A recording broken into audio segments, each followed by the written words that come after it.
She is such a wonderful, wonderful singer, Sareena.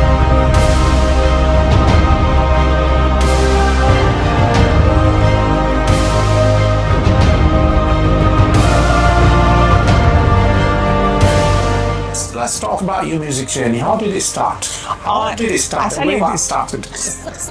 We haven't recorded any podcast so far in English. Okay. It's the first time, Sareena, you and me recording in English. Okay. Most of our podcasts we have recorded in Punjabi, our Indian mother language. Sareena, you look good when you're wearing this. Yes, thank you. Stuff like Indian dress you're wearing. I don't know if it's Indian or not, but it looks like it's Indian dress, is it?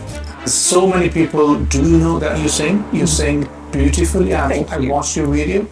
It's speechless. I was speechless when I watched it. Never for the cause,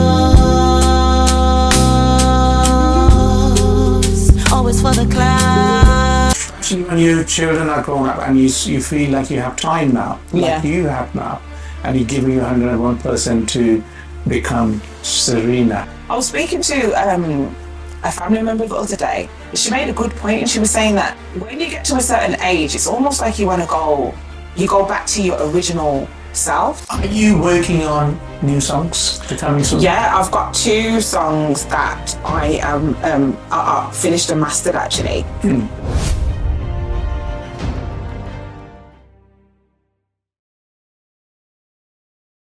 Welcome to TVSP Punjabi. So far, TVSP Punjabi, we had guests coming from music side, music industry, film industry, politicians, the religion side, all other sides we have covered on the show. Today, we have a very special guest. When I say special guest, she is special. I won't tell you the name, but I have to talk about her for 1 or 2 minutes.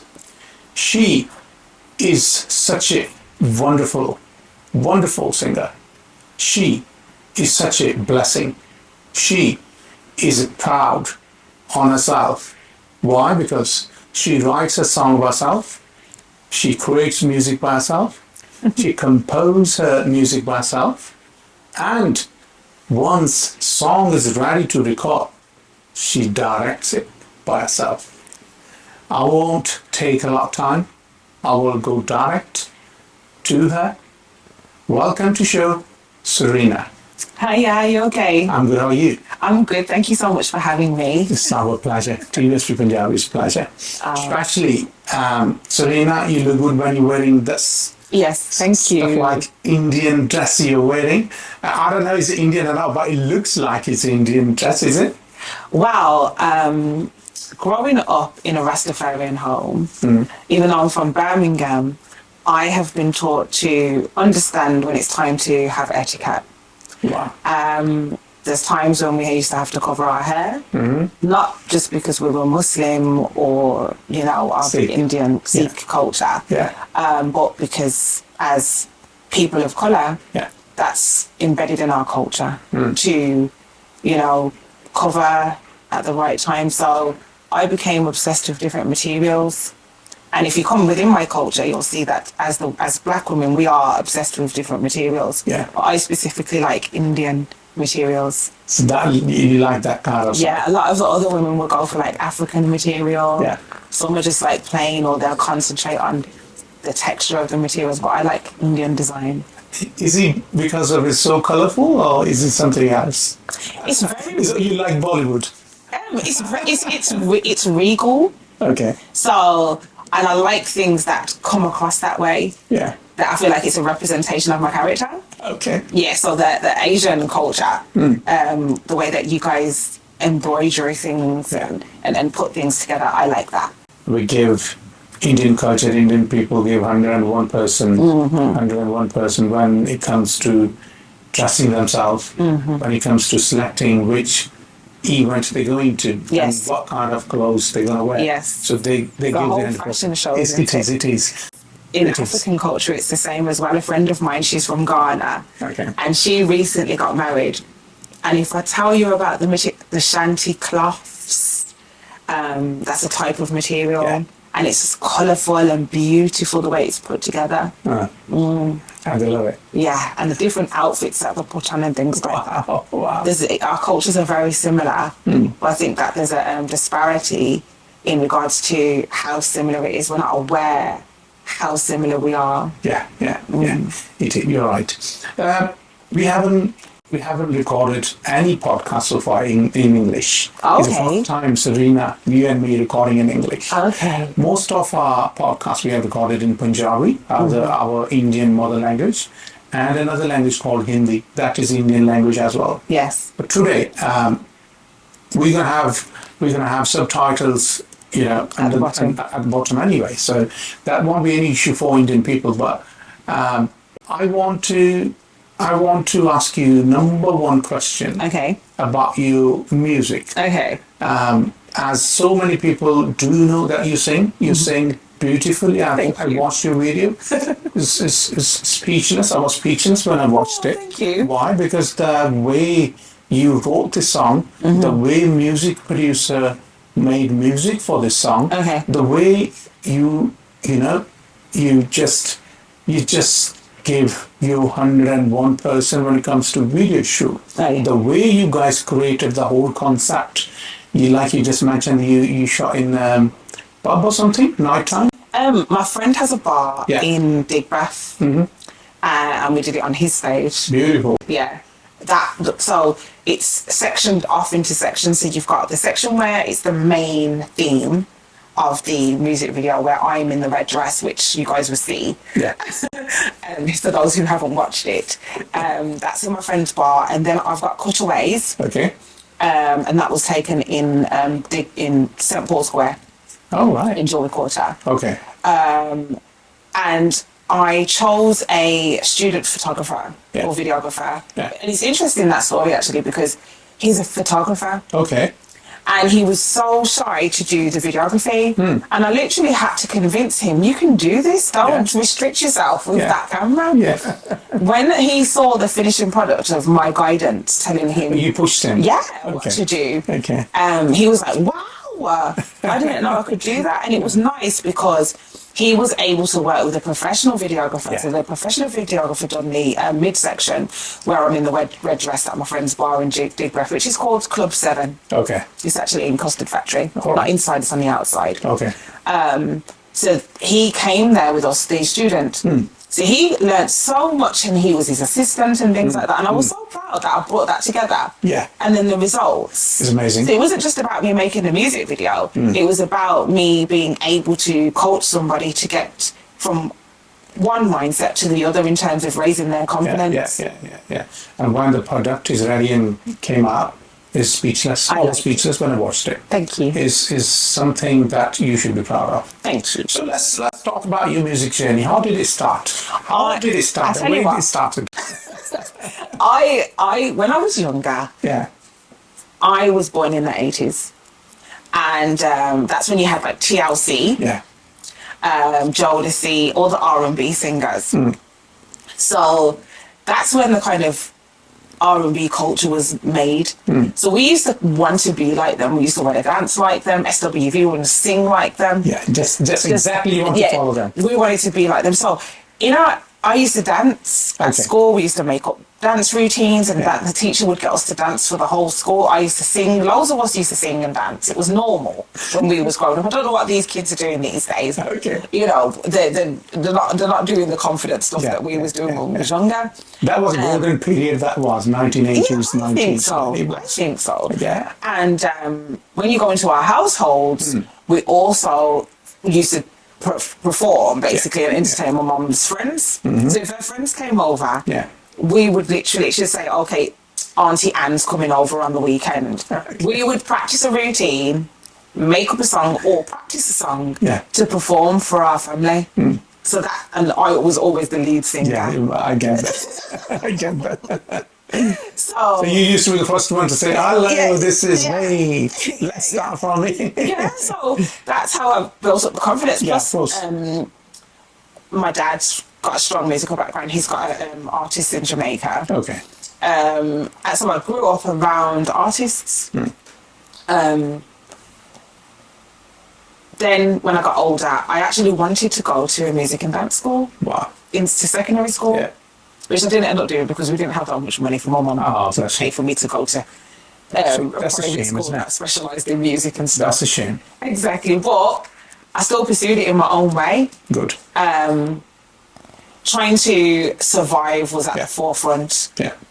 So I was never able to go from it being a hobby to a real income. Yeah. Getting married, having children, etc., etc. However, my children are a bit bigger now. So over the last 5-6 years, I've started to really concentrate on my music. Okay, very good. Because it's, I just time now. Yeah, I write all the time. Yeah. People dig my brain to, you know, come up with concepts. I featured with a few people, not anybody too famous, but, you know, local people in the UK. And it's been fun. I've written books as well, and I've got a documentary. Very good. So I think I'm naturally that way creative. But as I said, because of life, you kind of have to get your bread and butter. Your bread and butter comes first, doesn't it? And unless you can find a way to transition from survival to thriving with your passion, it can be a very difficult journey. I understand that. I understand that. Well, especially when you become mother and your children are, you know, 1 year, 2 year, 3 year, 4 years, and you have 1 or 2 children, it's very hard to manage your house, your children, and workload as well. Me and my wife, we are going through that journey at the moment. I can totally understand that. Yes. So, especially when your children are grown up and you feel like you have time now, like you have now, and you're giving your 101% to become Sareena. Yes, Sareena. The original Sareena can sing well. Yes, that's true. Yeah. I was speaking to a family member the other day. She made a good point, and she was saying that when you get to a certain age, it's almost like you go back to your original self. Like what you wanted to do when you was younger. So when you was younger, if you said you wanted to be a pilot, for example, you would steer away from that because society pushes you into a position where you have to fit into a box and to present yourself to the world or to the community. Yes, to make everybody else happy and not yourself. And then when you get to a certain point in life, she was explaining that you kind of revert back to that. So she said you'll see people taking pilot lessons, you know, and things like that. And she was saying that we should look at those areas in our lives where we feel like we've missed out. And try and bring that forward now. Now the children are older. Now we've kind of, you know, pleased everybody. You know, get back into pleasing ourselves. Yeah. I thought that was an interesting thing. I think you should be proud of yourself if you started new journey the way you wanted a long time ago. And it didn't start because of ABC reason, whatever the reasons were. But now you have time. The way you write songs, the way you compose them, and the way you know, create the whole concept in the last video I've seen. If you're going to carry on that way, the same way, for your upcoming songs, you will be a very big star. Yeah, the way it's all about the kind of music you make. It's all about the vibe of music. I bet you hundreds of songs people release every day. Only 1 or 2 get selected to come in first, second, and third in the list. So why they are first, second, and third? Because they have something very unique as compared to other songs. Exactly. The kind of work you do, I've seen in one song. The kind of the rhythm is there, sound is there, feel is there. It's very unique. Yeah, very unique. When it comes to English songs. Yes, I understand. If you carry on that way, very unique kind of project you're going to bring in future, you will be noticed. It's interesting that you say that, and thank you so much, because I think sometimes as creatives we don't get enough praise on the outside. There's a lot of criticism that people do, more so than actually inspect your work for its greatness and tell an artist that. So thank you so much for that.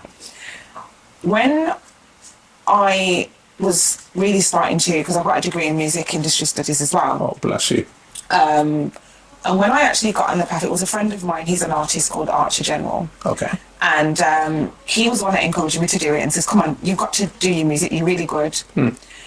I didn't actually know what genre I fit in. And then I was being criticised because I didn't fit into a genre. I've done a few reggae songs with him, which are quite good actually. Okay. And then I've done an Amapiano EP that I've just put out. Amapiano is South African sound that comes from Afro House. Okay. But the vibe of it comes from the Zulu tribe. All right. Yeah.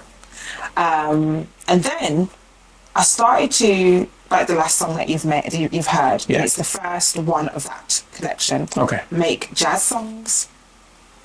So that song is jazz inspired. Yeah, I can not feel it. necessarily with the instruments. Yeah. But the vibe, like Yeah, you I'm said. talking about the vibe, yeah. Exactly. And you know, I'm in the bar, you know, the guy smoking a cigar. It's And that you standing in the corner and singing. Yeah. And you're making them feel like, take my gold, my money, everything. So, the way you sing it. And I think in that song, it's the first of me actually speaking my mind All right.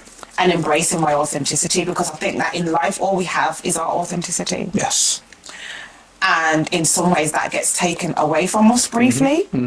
Hence why we then revert back to the things we used to do when we wasn't so obligated to people please. And I just feel like I'm in a space now in my life where I want to speak my mind, and I am a vessel for people, if not women, who want to speak their mind. That particular song was interesting because it's called They Know. Okay.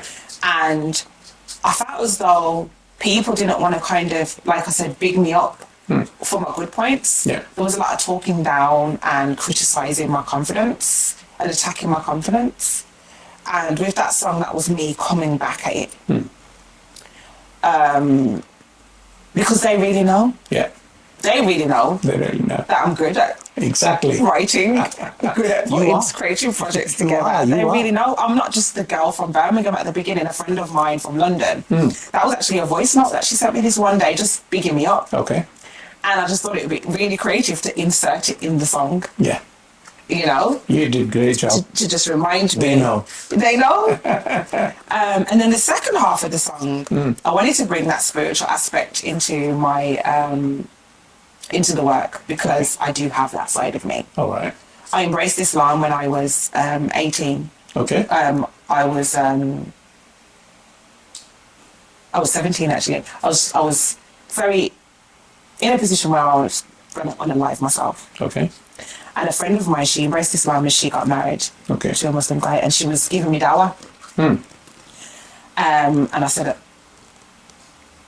I said, okay, I'm going to do my 5 daily prayers and learn about Islam, and it gave me discipline. All right. It gave me discipline. I've grown up in a Christian background. Okay. However, still very cultured into my African culture. Yeah.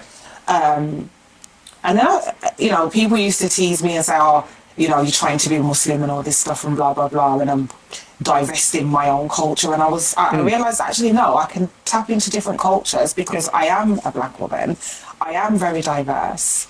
And I can do that if this is going to save my life. Why I can't? If I'm learning something very good from another religion. Right. Or I feel that there is something which can take me to that level where I want it to be. Right. So why I shouldn't? I should.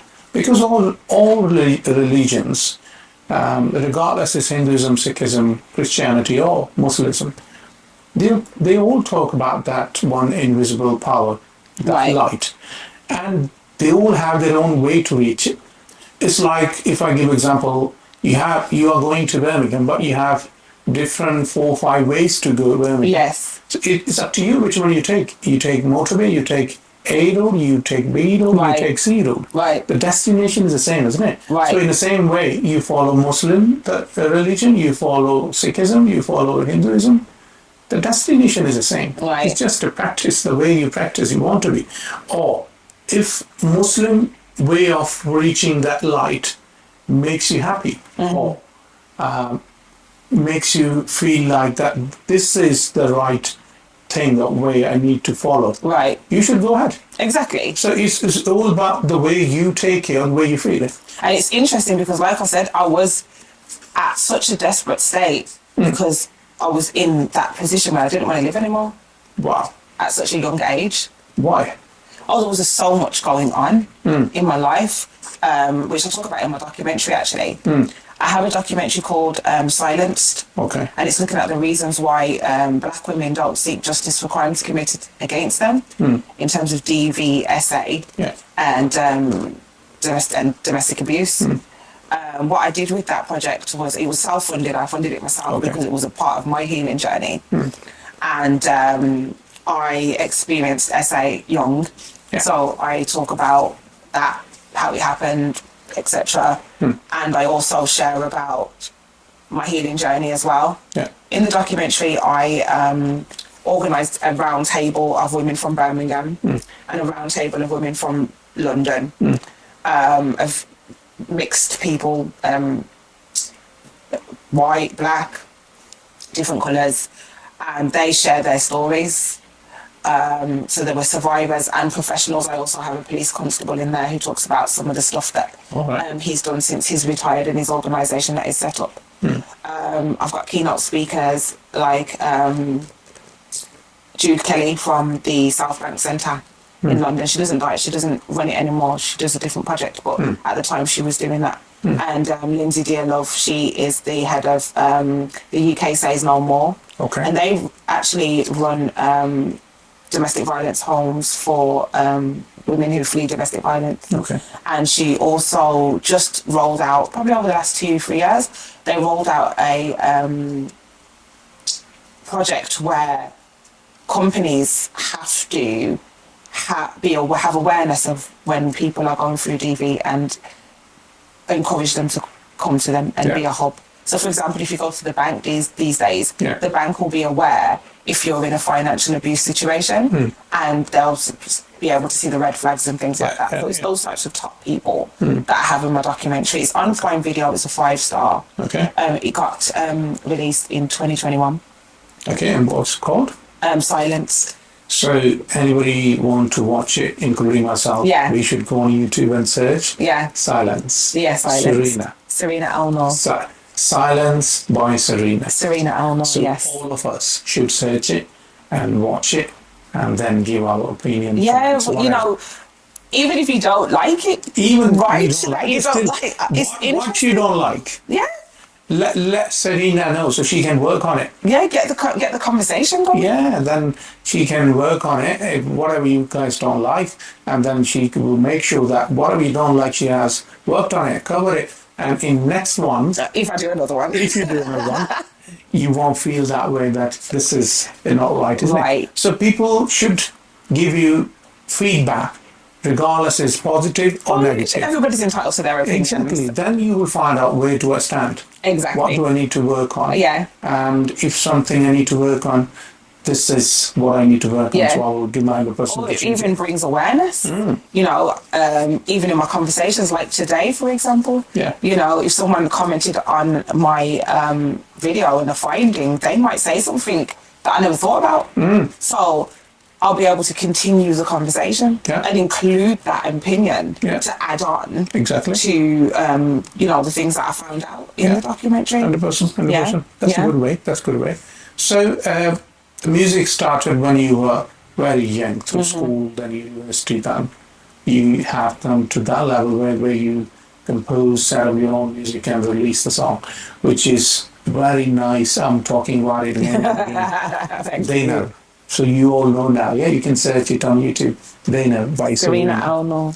So are you working on new songs, the coming songs? I've got 2 songs that I finished and mastered actually.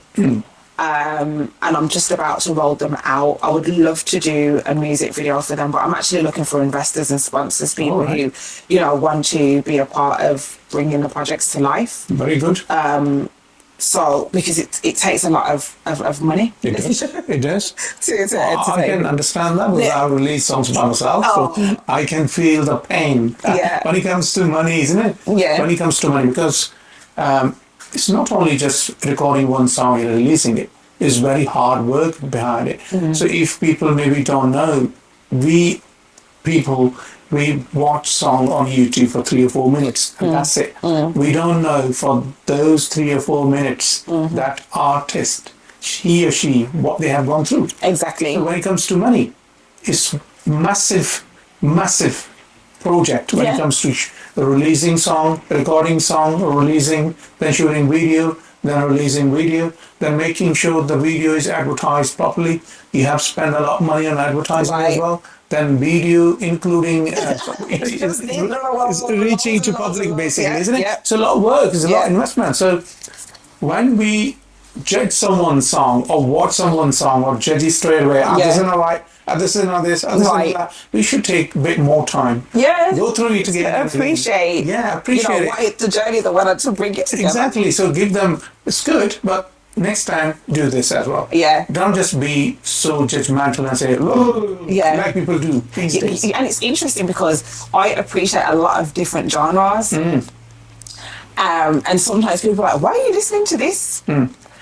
And I'm like, do you know what it took for these people to bring this together? Can you see all the actors? You do realise they've paid them, you do, or, those are students, or, these people are trying to get they've had to buy costumes and this and that and blah, blah, blah. People don't know that. No, they don't. They don't. They just think that people are supposed to make music or entertain them. It's like there's a level of entitlement, and not appreciation. Exactly. And I find that really interesting. That's good to know. Any live performance you have done so far? I literally done one on Saturday, actually. Did you? Yeah, I done one at Error Bar in Central Square. Wow. So there's a spoken word night that happens every Friday. Okay. And it's a nice place, actually. It's like a vault type place. All right.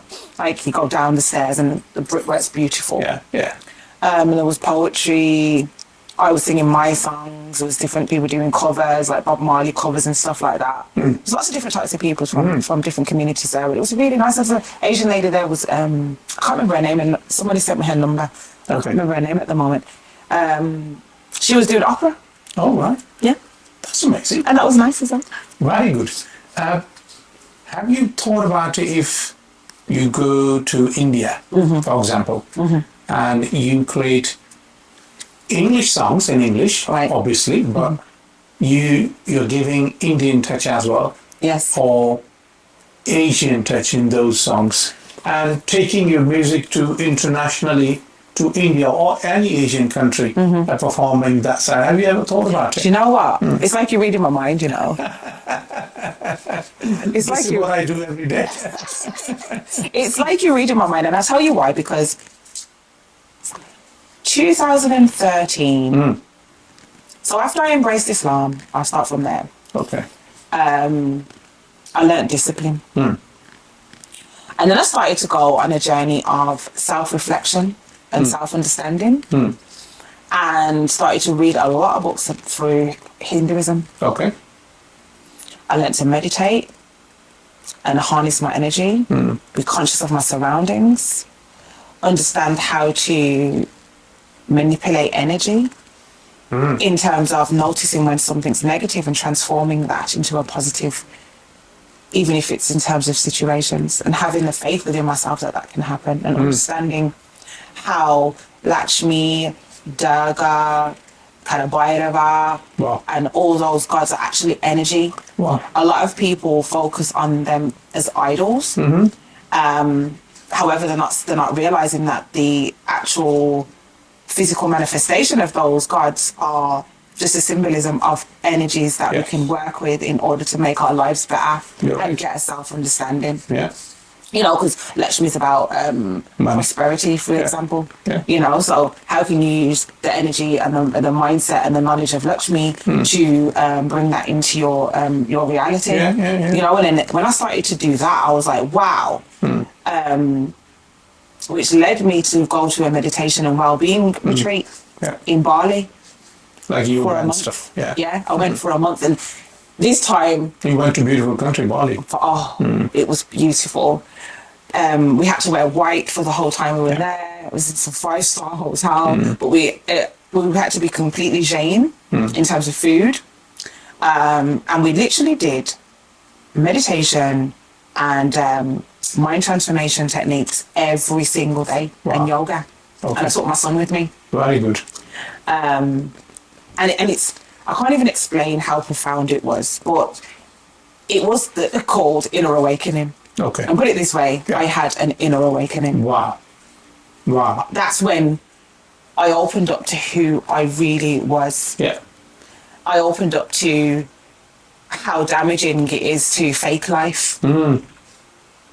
I opened up to looking at what is it that we think we are risking by not looking at Yeah. life from a Hindu perspective. And when I came back, I was just so passionate about teaching people What are you guys? the yoga. Do you know what? I didn't go into yoga, but I went into teaching people how to use meditation Yeah. and things. And I became a consultant Wow. for businesses and people who in general wanted to improve their lives. Very good. And the guru gifted me with the knowledge of the 4 powers: integrity, authenticity, responsibility, and enrichment. Yeah. And how to use those 4 things as an anchor or as a spine to stay on the right path for your own personal success. Yeah. And to live good with other people. Very good. Yeah, so that led to me writing 4 books, which are published on Amazon. Wow. And what are the names? Soft Girl Era.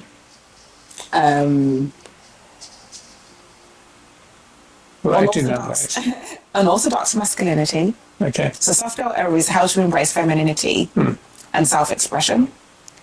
Unorthodox Masculinity, that was interesting because a few years ago I was living in Spain just after COVID for a year. So you lived there for a year? For a year, yeah. I just got cheesed off and I was like, right, I'm going to Spain. How did that happen? You went for holidays and got stuck there? No, I did, well, yeah, Okay. I went to see my cousin and I was like, do you know what, I'm going to stay I'm for gonna a go week back. and figure out what I want to do because I was doing the consulting and coaching and stuff and the business kind of failed because of COVID. Yeah. So then I said, I don't want to be in England figuring out what I want to do. So I went So to Spain. depressing. So depressing. Yeah. So I went to Spain to go and sit down and think about it. So I still felt good about myself. Went to the beach every day. And Which part of Spain? Salou. Okay. Yeah. I've been to Malaga, Okay. Termelinas. Okay. Yeah. It's beautiful, Spain is. Right. So, and then I, worked with the water energy Yeah. to manifest the next stage of my life. Exactly. Done my yoga on the beach, etc. Oh, wow. Sat down That in must have been my amazing on the beach. meditation. Wow. Sat down in my self-reflection journaling, reclaiming that energy of self-esteem, etc. Because COVID kind of drew it away, You did. and I can see how potentially it done that to other people. Yeah, it did. But I like it to keep it real with myself because I like to stay in a space of completion, Hmm. and I needed to get away to get back to that space Yeah. and that feeling because I know that that's my space of manifestation. Yeah. And then when I got back, I decided actually I'm going to pursue my music. And you've seen it. You must have. When you were, for example, I was just thinking about this in the back of my brain, sitting on beach and closing your eyes, sitting in yoga position, and all you're trying to do is connecting to that power. Yes. Finding yourself in Ooh, that darkness. shivers. Ooh. Finding Yeah, yourself yeah. in the darkness, and after some time you found the answer. Right. I want to go back to music. Yes. So this is what you heard Yes. when you were sitting there on the beach for a long Right. time. Yes. That's amazing. It must have been an that was it, amazing yeah. period, that whole year you spent in Spain. It was hard, but it was good at the same time. When you say It hard- wasn't hard in the sense. It was hard in the sense that, sometimes when it's like, it was almost like I was feeling in the dark, and that's not a comfortable position to be in Okay. because I had lost a lot of things Okay. during COVID. My stability, and I've been to a space where I've lost myself. Where I explained to you, like when I was 17. Yeah. And I don't want to go back there. So I know when you know where you don't want to be, you do everything you can not to be there. Yeah. So it was like I was feeling in the dark, and I didn't want to go back to that. So it was like a desperation to stay positive, stay in self-awareness. Yeah. Yeah. I can get that. I mean, indirectly, what you're trying to say, I can feel that. And how is that now? I mean, that kind of the feeling you used to have. How did you come out of it, or still? Oh yeah, definitely. Like I said, when I embraced Islam, that took me out of it and taught me discipline. Okay. And the power of having a sense of belonging. Hinduism taught me about understanding myself and how that strengthens your sense of belonging. Yeah. You know, and always understanding that even when you don't have that for yourself, you can always depend on source and get back to that space of completion. So for me, different religions have taught me different things. And I feel like, in a way, that's kind of a luxury, not being born in a strict culture. It is. Where I've had the opportunity to explore different things. Amazing. I was thinking that why shouldn't I go to Spain for some time, sit on beach, and practice yoga and try to connect, and think about my life, whatever I have gone through, whatever I have achieved, or whatever I haven't achieved, I want to achieve. How can I do this? So when in that way, whatever you learn from Bali, you practicing, it does take you somewhere, and you do feel it. Have you come across to that level yet? The lightening one, or not yet? Enlightenment. Not yet. I feel shy talking about things on that level because it feels a bit it does. arrogant. If you don't feel comfortable, you don't have to. Well, to be fair, I think it would be more about people observing me and saying that I've experienced enlightenment more so than me saying that, because I still like to consider myself as being human. Okay. And I feel like describing yourself in a particular way could come across as though you're being egotistical, which is very the opposite to being enlightened. So again, when I got back, I was basically, or I am, a guru, in the sense that people used to come to me. I used to organize events at hotels and nice spaces where people can come and speak to me about their problems and or the good stuff that they're doing, that where they want to elaborate as a group. People would do that as one-to-one. Like I said, I was a spiritual coach. And I do have gifts that got awakened, and I was very much sure about once I had gone to Bali, and I came back and decided to be a vessel for people to benefit from that. I was attacked in different ways. Like I said, people would say things like, "Who do you think you are?" And sometimes, that's only accepted from Asians. That type of guru personality. However, and in our culture, you're seen as a voodoo woman if you're that way. However, my great grandma, she was a psychic. And people used to go to her as well. So it's a great grandmother. Yes. So it's in your blood then, basically. So it's in your blood then, basically. My blood. But it was something that I suppressed in, and I realised that actually my whole depression was about ignoring that side of me. It wasn't about my essay. It wasn't about going through essay. It wasn't about the struggles that I went through. It was about me rejecting the power that because in me. You didn't know about it. You didn't have any clue about it. So I'm like, what's this? He was standing in front of you. You were saying no. Why have I got this foresight? Why have I got this foresight? Why can I predict things? Why can I see things and bring? And what I've done now is I do take a few clients. But I'm very I do risk assessments around that. Very careful about who I allow in my circle to benefit from me being enlightened, so to speak. But I project my gift into my work now. I try and use it on myself a lot rather than allowing other people to harness that off me. Very good. Now, on the stage, whatever the stage you are on, can you see future? Yeah. Wow. Once I went on the journey of getting rid of the projections of who I was, in terms of me being told who I am, Yeah. once I got rid of all that and peeled all that back and accepted who I was, it became more clearer. My gifts became more easier to manage, and it became more enjoyable. Very good. If somebody, whoever is watching this podcast and they feel like they should come to you, book appointment with you one-to-one, go through their life or want to ask any question if they have. So what is the best way to reach you? You can email me on my Instagram as well. My Instagram is real Sareena Al-Noor. Okay. So if you want to contact me, I'm on Instagram and my handle is @real Sareena Al-Noor. My email address is serena.douglas@gmail.com. So it's SEREENA.DOUGLAS.com. I'm also on YouTube and Facebook. So you can just send me an inbox or you can email me and we can set up a consultation, see what's best for you. It may be a quick conversation.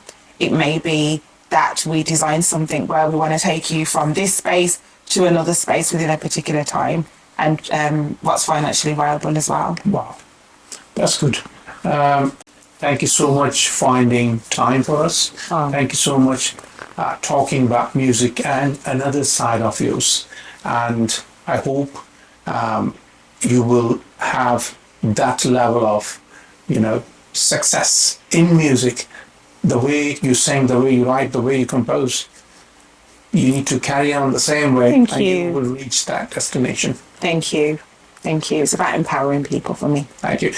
Before leaving, do you want to say anything in your own words to our audience? Yeah, I think that let's stay empowered, let's stay not triggered, let's stay strategic.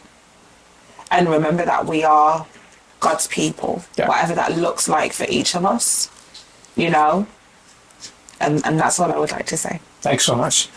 You people, you viewers, and you our supporters, thank you so much for your support as always.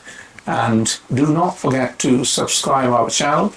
Do not forget to give your comments, positive or negative. At least we know what we are doing and how we can improve. Stay connected. Thank you.